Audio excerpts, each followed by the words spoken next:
Hello friends, welcome to our channel Tana foodies. ఈరోజు మన recipe వచ్చేసి పన్నీర్ కర్రీ ఎలా చేసుకోవాలో చూద్దాం. సింపుల్గా let's start the video. Paneer క్యూబ్స్ని చిన్న చిన్న పీసెస్ కట్ చేసుకొని ఒక బౌల్లో పెట్టుకొని కొంచెం సాల్ట్ మనకు తగినంత వేసుకొని దాంట్లో కొంచెం మసాలా వేసుకొని నెక్స్ట్ కొంచెం కారం, కొంచెం పసుపు, తర్వాత కొంచెం ఆయిల్ వేసుకొని బాగా మిక్స్ చేయాలి ఫ్రెండ్స్ చేత్తోని. ఇవన్నీ పన్నీర్కి బాగా కలుపుకోవాలి. ఇవన్నీ సైడ్కి పెట్టుకొని మనం గ్యాస్ స్టవ్ ఆన్ చేసుకొని ఆయిల్ వేసుకొని హీట్ అయిన తర్వాత నెక్స్ట్ మనం కొన్ని ఇంగ్రీడియంట్స్ తీసుకున్నాం కదా, ఇవన్నీ మీరు తీసుకొని కట్ చేసుకొని పెట్టుకోండి.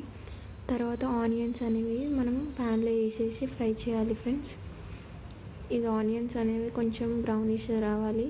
తర్వాత పచ్చిమిర్చి వేసేసుకోవాలి, కొంచెం పుదీనా ఇంకా కరివేపాకు 2 వేసేసుకున్నాను.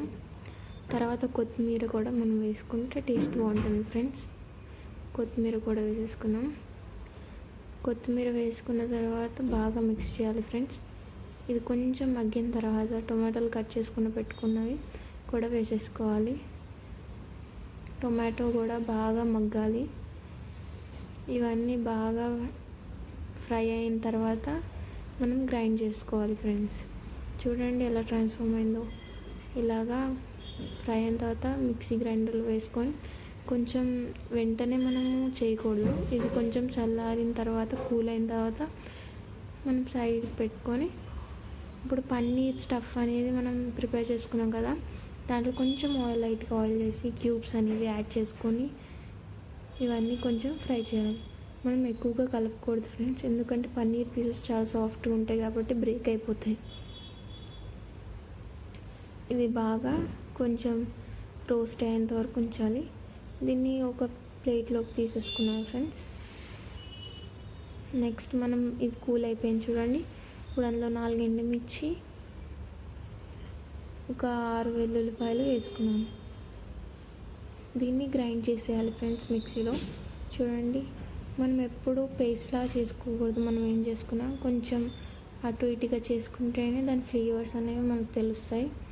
దీన్ని ఆయిల్ వేసుకొని ప్యాన్ హీట్ అయిన తర్వాత ఈ మిక్చర్ అనేది మొత్తం వేసుకోవాలి. ఆయిల్లో బాగా కలిసేటట్టు ఆయిల్ పైకి తేలాలి. తర్వాత నా దగ్గర మెంతికూర ఉంది, ఆకు వేసాను. మెంతాకు టేస్ట్ బాగుంటుంది. కొంచెం సాల్ట్, మెంతాకు లేకపోయినా మనం కసూరి మేతి కూడా వేసుకోవచ్చు.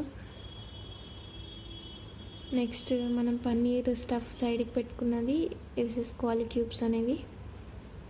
తర్వాత గార్నిష్ చేసుకోవాలి కొత్తిమీరతో. నెక్స్ట్ మనం ఒక పెరుగు ఉంటుంది కదా, కర్డ్, అది మనం లాస్ట్లో వేసుకుంటే టేస్ట్ అనేది బాగుంటుంది ఫ్రెండ్స్. ఇలాగా పన్నీర్ కర్రీ అనేది మనది అయిపోయింది. ఇలా టేస్టీ అండ్ ఇన్స్టెంట్గా చేసుకునే పన్నీర్ మీరు కూడా ట్రై చేయాలనుకుంటున్నారా? అయితే లేట్ ఎందుకు, ట్రై చేసేయండి. ఇప్పుడు బౌల్లో ట్రాన్స్ఫర్ చేసుకుని చూడండి ఫ్రెండ్స్, ఎంత సాఫ్ట్గా పన్నీర్ చాలా ఈజీ అండ్ ఫాస్ట్గా ఎలా అయిపోయిందో. మీరు కూడా ట్రై చేయాలంటే ట్రై చేయండి. Like, share, subscribe. Bye, thank you.